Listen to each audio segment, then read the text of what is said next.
Hello aspirants, कैसे हैं आप? आई होप आपकी फिजिकल, मेंटल और आपकी जो एकेडमिक हेल्थ है वो साथ में चल रही होगी। ठीक है, मैं आपको एक सिंपल सी एक चीज़ बताना चाहती हूँ। ठीक है, is it recording? Right, okay. ठीक है, देखो, मेंटल, फिजिकल और आपकी जो जर्नी है यूपीएससी की वो साथ में कैसे चलती है। जब आप फिजिकली फिट होते हो ना सर, ठीक है, आप हेल्दी लाइफ जीते हो। ठीक है, तो अपने आप अपने अंदर परिवर्तन देखोगे कि आपके जो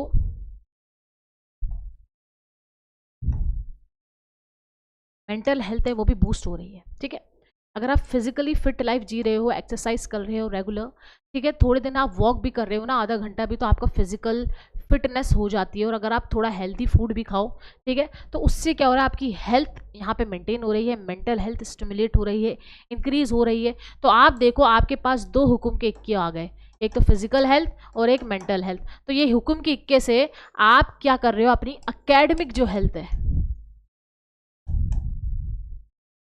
तो बूस्ट कर रहे हो। क्या कर रहे हो? ठीक है, और ये एक वॉरियर की निशानी होती है कि वॉरियर सिर्फ एक ही चीज पे ध्यान नहीं देता है, वो एक मल्टीटास्किंग करके चलता है। और वही मल्टीटास्किंग आपको करनी है, क्योंकि आप एक यूपीएससी वॉरियर है। ठीक है, वो मल्टीटास्किंग क्या है कि आपको आपकी फिजिकल हेल्थ के साथ साथ क्या करना है, मेंटल हेल्थ अपग्रेड करनी है। अपने आप जो आपका एकेडमिक सेशन यहाँ है वो बूस्ट अप होता जाएगा, क्योंकि आपकी बॉडी आपको अच्छे सिग्नल्स देती है। राइट, अच्छे सिग्नल्स दोगे तो आप अच्छे से पढ़ोगे। ठीक है, तो इसलिए मैंने आपको ये चीज़ समझाई, क्योंकि बच्चे आजकल नहीं समझ, बहुत ज़्यादा डिप्रेशन, टेंशन, फ्रस्ट्रेशन में जा रहे हैं। ठीक है, जितने भी लोगों से मेरा इंटरेक्शन होता है उनका यही रहता है कि मैम ये है, वो है, फैमिली प्रॉब्लम्स हैं, थोड़ा मेरे को ये लगता है कि I am inside this four walls, what to do, it is the same journey. So I will only recommend one thing, that is you can do things by your own way, but everyone have a similarity. Everyone have a similarity, and what is that similarity? You have to study being physically and emotionally fit. Okay, when you will see UPSC toppers, you will see, oh, these are the physically fit persons, right? तो देखना आप उनकी, जब आप speech सुनोगे, उनका बोलने का तरीका सुनोगे, तो दे आर वेरी पॉजिटिव। वो पॉजिटिव रहते थे, पॉजिटिव मैनिफेस्टेशन करते थे। ठीक है, तो ये पॉजिटिव मैनिफेस्टेशन कब आता है? जब आप क्या करते हो, आप फिजिकली फिट रहते हो, इमोशनली अपने लिए अवेलेबल रहते हो। और उसका मेन क्राइटेरिया यही है, जितना हो सके, जितना आपको फ्री टाइम मिले एक्सरसाइज करो, जितना फ्री टाइम मिले आपकी फैमिली और फ्रेंड्स से कनेक्ट करो और उनसे अपनी चीज़ें सॉर्ट आउट करो। और अगर नहीं भी होता है तो please do text us, me and my team will ensure कि आपकी ये चीज़ इंश्योर हो सके। ठीक है, तो चलो आते हैं हम हमारे टॉपिक पे, national commission for schedule tribe, schedule caste हमने पहले वाले लेक्चर में कर रखा है। आज हम शेड्यूल ट्राइब करने वाले हैं। इसके अंदर जो मेन चीज़ें हैं वो पढ़ेंगे, खत्म करेंगे, बात खत्म। ठीक है, उससे पहले हमारे जो टीन इनिशिएटिव है वो क्या है कि लॉन्ग वीडियोस चल रही है। क्या? ओके, लॉन्ग वीडियोस चल रही है, लॉन्ग वीडियोस देखो। ठीक है, 70 to 80 lectures most important lectures हैं। अगर कोई यूपीएससी एस्पिरेंट बेसिक से पढ़ रहा है तो उसके लिए भी, और अगर वो पढ़ भी चुका है और उसका पेपर है, उससे पहले रिवीजन के लिए भी ये सीरीज देख लेना। आपको पता चलेगा किस तरीके से पेपर सॉल्व होता है। बेसिक बहुत इंपॉर्टेंट है गाइस। ठीक है, छोटा चैनल है, इसका मतलब ये नहीं है कि इसकी वैल्यू नहीं है। एक बार आप देख के तो देखो, ठीक है, फिर आप बताना मेरे को, आप रिकमेंड करना कि कैसा आपको मजे आए हैं। ठीक है, फिर आप देखना यूपीएससी फोटो सीरीज। ठीक है, वो सीरीज में 2025 मोस्ट एक्सपेक्टेड टॉपिक्स उसके अंदर बताए गए हैं। 2 से 3 मिनट की उसके अंदर शॉर्ट्स आते हैं, देखो, एक भी शॉर्ट मत छोड़ना, अभी आपको कह रही हूँ। तीसरा क्या है हमारा, हाँ, जैसे हमारे टारगेटेड सब्सक्राइबर्स होते हैं, ठीक है, हम क्या करने वाले हैं, हम प्रीवियस ईयर क्वेश्चंस, प्रीलिम्स और मेंस वहाँ पे दोनों अपलोड करेंगे। मेंस भी वहाँ अपलोड होंगे, क्योंकि मेंस से प्रीलिम्स के क्वेश्चंस बनते हैं गाइस। ठीक है, और वो मैं आपको सिखाऊंगी कैसे बनते हैं, किस तरीके से एनालाइज करते हैं, और आंसर राइटिंग में हम सीखेंगे। ठीक है, आंसर राइटिंग की भी एक बढ़िया सी सीरीज चलाएंगे। ठीक है, चलो, तो अब आते हैं हम national commission for schedule tribes. इसके अंदर क्या क्या इंपॉर्टेंट चीज़ें हैं जो आपको पता होनी चाहिए। ठीक है, चलो भाई, शेड्यूल ट्राइब्स आपको पता ही है। ठीक है, हर स्टेट में वेरीज करती हैं ट्राइब्स। ट्राइब्स मतलब कौन सुनोगे? हाँ, ट्राइब्स मतलब कौन कि भाई जो अभी इकोनॉमिकली ज़्यादा अच्छे लेवल पे नहीं वर्क कर रहे हैं, वो अपनी ओल्ड प्रैक्टिसेस अपने साथ रखते हैं, प्लस उन्हें नई, कुछ ट्राइब्स होते हैं जिनको नई प्रैक्टिस लेना ही मतलब मज़े ही नहीं आते कि हमें लेनी ही नहीं है, नई प्रैक्टिसेस, ठीक है। और उनको जो लोग बाग होते हैं, जनरल लोगों से मिलना जुलना भी ज़्यादा पसंद नहीं होता है, इसलिए उसको हम शेड्यूल ट्राइब्स के अंदर डाल देते हैं, ठीक है। तो सबसे पहले एक छोटी सी हिस्ट्री देखते हैं इसकी। It was establish by amending article 338, बताया था हमने 338, एंड इंसर्टेड न्यू आर्टिकल 338, दोनों को सेग्रीगेट कर दिया था, शेड्यूल ट्राइब्स और शेड्यूल कास्ट को, ठीक है। 338 में शेड्यूल हमारी ये ट्राइब्स आ गई। In the constitution 89th amendment act 2003, 89th amendment act 2003, याद रखना ये अमेंडमेंट 89th से दोनों को अलग कर दिया था, शेड्यूल ट्राइब्स को और शेड्यूल कास्ट को, समझ गए, 2003, ठीक है। अब इसका कंपोजिशन देखते हैं, सिंपल सा। चेयरपर्सन, चेयरपर्सन कौन होता है इसमें, जिसकी रैंक हो किसकी, यूनियन कैबिनेट मिनिस्टर्स की जिसकी रैंक हो, वो यहाँ पे क्या चेयरपर्सन के तौर पे होता है। वाइस चेयरपर्सन क्या, जिसकी रैंक हो मिनिस्टर ऑफ स्टेट की, वो यहाँ पे वाइस चेयरपर्सन होता है। और 3 अदर यहाँ पे मेंबर होते हैं, have the rank of secretary to the government of India. और इन 3 मेंबर में से एक वुमेन होनी चाहिए, क्या होनी चाहिए, एक वुमेन होनी चाहिए, ठीक है, समझ में आ गया। क्योंकि भाई जो ये ट्राइब, जो ये शेड्यूल ट्राइब्स होती हैं, इनमें क्या होता है, वुमेन ऑपरेशन बहुत होता है, ऑप्रेस होती है, दबाया जाता है, उनको राइट्स नहीं दिए जाते, क्योंकि अभी वो इतना मॉडर्न टर्म्स एंड टेक्नोलॉजी से इतना इवॉल्व नहीं है, ठीक है। तो मोस्टली यहाँ पे वुमेन का भी से रखने के लिए वहाँ पे 3 मेंबर्स में से एक वुमेन को मस्ट होना चाहिए, ठीक है। वो तो अभी हमारे जनरल सोसाइटी में भी दबाया जाता है, ठीक है। तो उसका ट्राइबल्स का तो अपन क्या ही कह सकते हैं, ठीक है। चलो भाई, अब इसमें एक छोटा सा नोट करने वाली बात क्या है कि all hold office for a term of 3 years, इनका टर्म क्या है, 3 years है।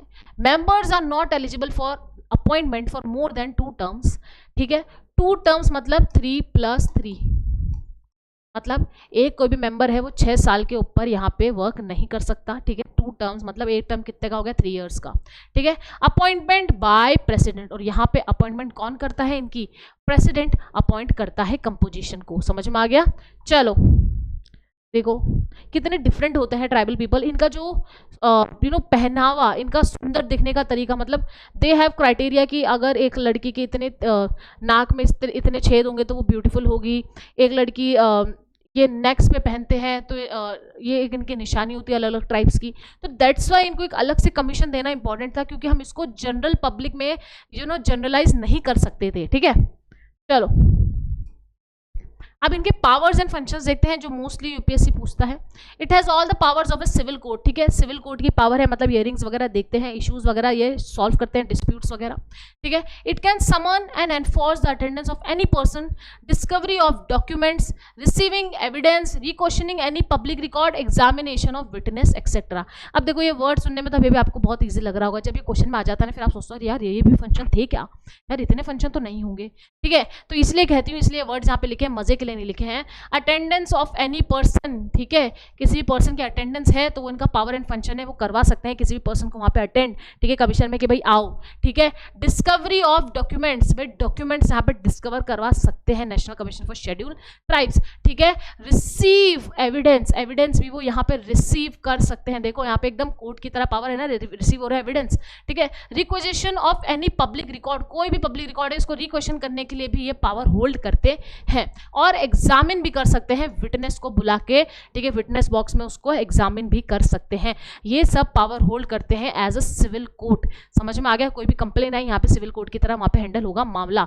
The central state government are required to consult the commission on all policy affecting the schedule tribes, ठीक है। सेंट्रल और स्टेट गवर्नमेंट को क्या करना चाहिए, इनको कंसल्ट करना चाहिए अगर ऐसी कोई भी पॉलिसी जो इनको इम्पैक्ट कर रही है, ठीक है। Can take step in relation to protection, welfare, development and advancement of schedule tribes like, ठीक है। और स्टेट गवर्नमेंट का यहाँ पे से है कि वो प्रोटेक्ट करेगी वेलफेयरिज्म को, जैसे कि फॉरेस्ट प्रोड्यूस, ठीक है,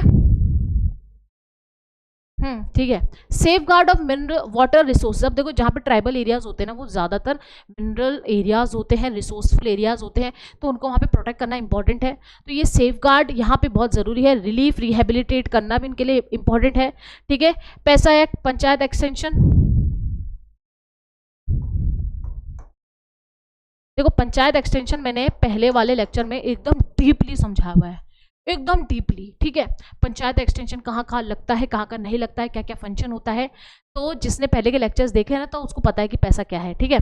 तो मैं नहीं बताऊंगी, ठीक है। चलो, measures to reduce shifting cultivation. Shifting cultivation पता है आपको क्या होता है? कि भाई जो ट्राइबल्स होते हैं ना वो क्या करते हैं, ये पैच ऑफ लैंड है, ठीक है, इधर इन्होंने क्या कर दिया, फार्मिंग कर ली, ठीक है, फार्मिंग कर ली। अब क्या करेंगे, जब इनकी फार्मिंग हो गई तो वो शिफ्ट करके दूसरे पैच ऑफ लैंड में चले जाते हैं, ठीक है, और ये बैरन हो जाता है क्योंकि इसको क्या कर देते हैं, ये आग लगा देते हैं, जला देते हैं, है ना, फायर। तो इससे क्या होता है, जो ये लैंड होता है ये क्या हो जाता है, बैरन हो जाता है और ये अनफर्टाइल हो जाता है, और ये प्रैक्टिस क्या होती है, कहीं ना कहीं एनवायरनमेंट को डिग्रेड करती है, ठीक है। तो इसको भी कम करवाना है, ठीक है, ये भी इनके फंक्शंस हैं शिफ्टिंग कल्टीवेशन को। चलो रिपोर्ट देखते हैं इसकी। The commission represent report to the president annually. Annually report देते हैं। President place all report before the parliament. और प्रेसिडेंट का क्या काम होता है, वो पार्लियामेंट के बिफोर वो रिपोर्ट्स रखना, ठीक है, along with memorandum explain the action taken और रीजन फॉर नॉन एक्सपेंडेड। अब देखो यहाँ पे एक ट्विस्ट है, यहाँ पे क्या ट्विस्ट है कि भाई वो रिपोर्ट तो रख ही रहे हैं, रिपोर्ट के साथ एक मेमोरेंडम रखेंगे कि भाई जो ये रिपोर्टिंग है इसको हमने पॉजिटिव वे में लिया है या नेगेटिव वे में उसको निकाला है, तो ये मेमोरेंडम में प्रेजेंट होना चाहिए रिपोर्ट के अंदर, ठीक है। Action taken and action not taken, ठीक है। चलो अब इसमें कॉन्स्टिट्यूशन प्रोविजन बहुत इंपॉर्टेंट है, जैसे मैंने बताया था ट्राइब्स कास्ट में भी, वैसे यहाँ पे देखो कॉन्स्टिट्यूशन प्रोविजन आर्टिकल 244(1) में क्या है, schedule area and schedule tribe administration in state other than ATM, ये भी मैंने बताया हुआ है, ठीक है। हमने जो पहले जो लेक्चर पढ़े थे, शेड्यूल ट्राइब, पैसा, बताओ, ATM, असम, त्रिपुरा, मेघालय, मिजोरम पढ़ाया हुआ है, मैं बताऊंगी ही नहीं, मैं को बताना ही नहीं है, जो देख कर आए लेक्चर उसको पता चल गया ये ATM मैंने बताया था शॉर्ट, ठीक है। और इसको अदर देन एक्सेप्शन में क्यों रखा गया, क्यों रखा गया इसको एक्सेप्शन पे, चीज़ें एक्सेप्ट क्यों, एक्सेप्शंस क्यों होती हैं, क्योंकि भाई उनका रहन सहन थोड़ा अलग है ATM एरियाज में, ठीक है। वो लोग ज़्यादा मिलजुल के रहना पसंद नहीं करते हैं, उनके ट्राइबल एरियाज कुछ ज़्यादा ही वेकेंट एकांत में रहना पसंद करते हैं, इसलिए उनका एक्सेप्शंस है यहाँ पे, ठीक है। चलो 244(2) provision of 6th schedule apply to tribal areas in state of Assam, Meghalaya, Tripura and Mizoram. और 6th शेड्यूल में मैंने पूरा डिटेल में आपको पढ़ा रखा है, ठीक है, वो ATM में अप्लाई होता है, ये भी जाके आप उस वीडियो में देखो। Grants from consolidated fund of India each year for promotion the welfare of scheduled tribes. और ग्रांट्स का मिल रही है इसको कंसोलिडेट फंड ऑफ इंडिया से मिल रही है, ठीक है, समझ में आ गया। रेगुलर ग्रांट्स यहाँ पे मिल रही है इनको ताकि इनका प्रमोशन हो सके। Next 333 to 332 reservation in Lok Sabha and state legislature. क्या है इनकी रिजर्वेशन है 15 to 20% के बीच में इनकी रिजर्वेशन होती है, और स्टेट पे ये वेरी करती है, समझ में आ गया। चलो बस इतना ही था,